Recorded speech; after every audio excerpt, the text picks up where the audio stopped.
You need to create a new project firstly. You can use the auto name or set it a specific name.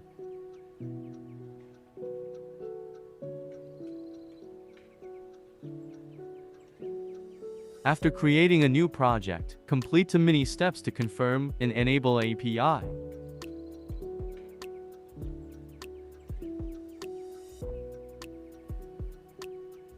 To quickly get to Google Sheets API part, you can find it through the search bar, or reach it via the left sidebar.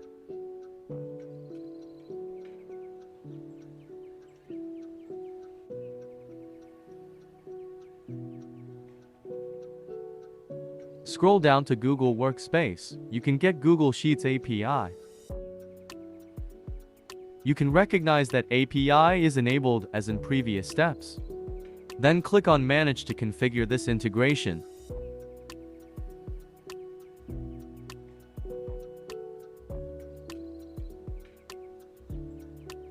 In Auth Consent screen category, choose how you want to configure and register your app. Tick to External User Type. After that, click on Create to release it. In the app information of first step, set an app name for consent. Then fill out your user support email for users want to contact you. This is a mandatory field.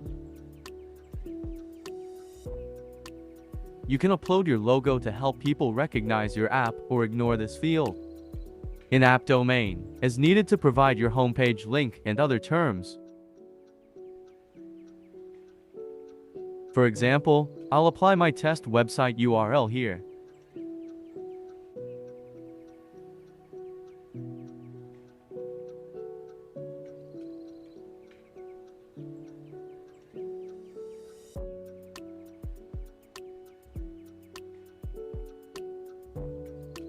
Then fill out your authorized domain in the next field. For developer contact information, it requires to leave an email address for Google to notify any changes to your project.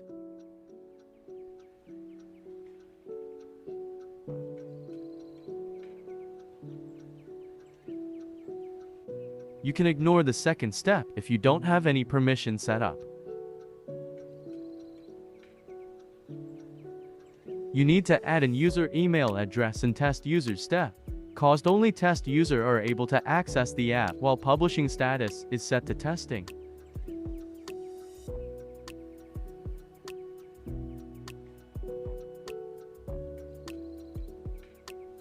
In the last step, it's kinda a summary of 3 previous steps. Must be checked thoroughly all information. You even possibly revise data by this edit button. Then go to Credentials category. Create an API key to identify your project.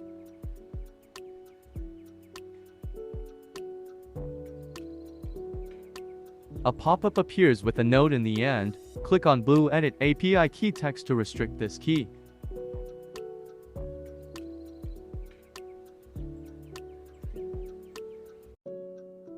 Tick to restrict key and choose Google Sheets API in suggestion list.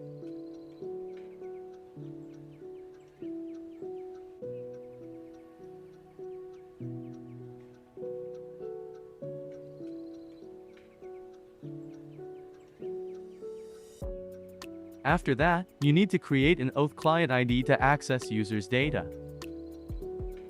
Choose Web Application for application type.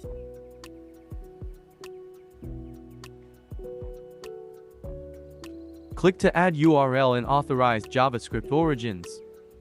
For example, I add my test homepage URL.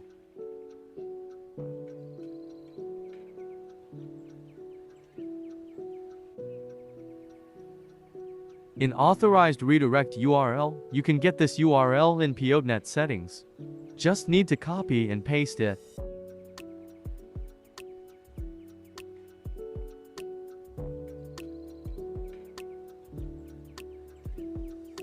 After all, click to create to get client ID and client secret.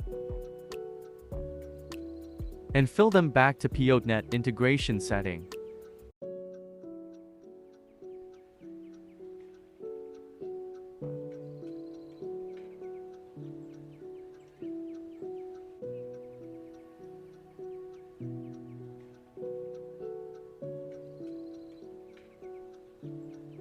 After saving the settings, click on Authorize to confirm the integration.